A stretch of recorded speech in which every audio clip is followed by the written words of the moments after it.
Yo brother and sis, lo pernah tahu gak kalau Indonesia dulu pernah punya kapal perang gede banget yang bikin Asia Tenggara sampai gemeter. Dan pada ngomong begini ke Indonesia, gokil, keren banget lo cuy. Namanya KRI Irian yang dijuluki sebagai monster lautan dari Nusantara.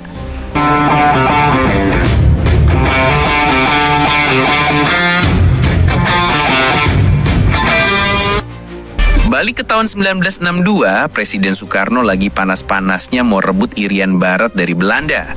Nah, biar musuh ciut nyali, Uni Soviet ngirimin kita kapal kelas berat, cruiser Sverdlov class.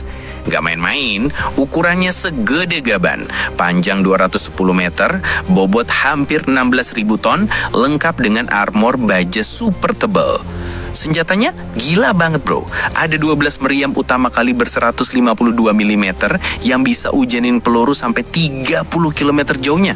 Terus ada 12 meriam 100 mm, puluhan senjata anti pesawat, peluncur torpedo, sampai sistem radar canggih di zamannya.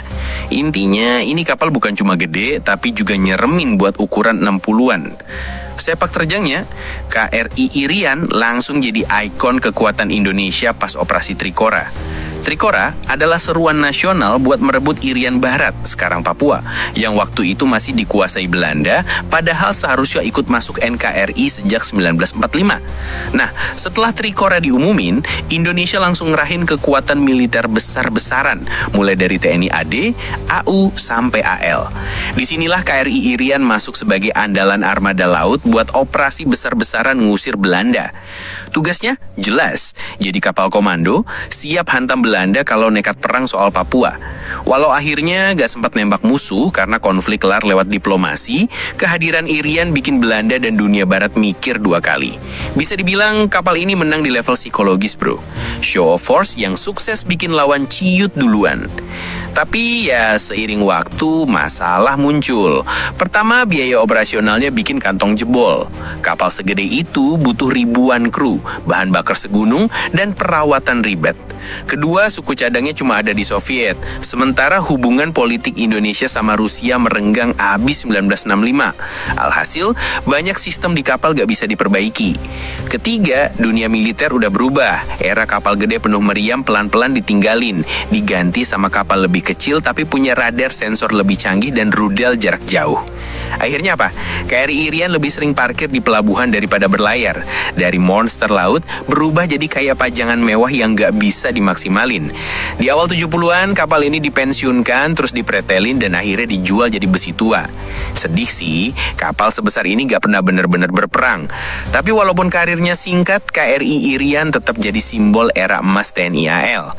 Indonesia pernah berdiri sejajar sama kekuatan laut dunia, bahkan jadi negara Asia Tenggara satu-satunya yang punya cruiser kelas berat. Sekarang coba bayangin, kalau kapal segede KRI Irian masih nongkrong di lautan Indonesia, sangar, pasti. Tapi jujur aja bro, buat zaman sekarang dia lebih cocok jadi museum terapung ketimbang senjata pamungkas. Karena yang bikin ngeri di era modern bukan cuma gede doang, tapi radar, rudal, dan sistem pertahanan canggih. Tetap aja buat sejarah, KRI Irian adalah legenda. Bukti kalau dulu Indonesia pernah disegani di lautan luas. Monster laut yang bikin bangsa ini bangga dan sampai sekarang masih jadi cerita heroik yang gak ada matinya. Walau akhirnya berakhir sebagai besi tua, nama KRI Irian tetap hidup sebagai simbol kejayaan TNI AL di masa lalu. Sebuah pengingat kalau bangsa ini pernah berani bermimpi besar, punya kapal perang yang bikin dunia segan. Dan kisahnya bakal terus jadi legenda yang diceritain lintas generasi dan bikin bangga. Respect banget buat kapal legendaris ini. Oke bro, segini dulu ulasan kita kali ini. Jangan lupa subscribe, like, dan komen. Peace out. Hobi Laki Channel. Tidak punya hobi, bukan laki.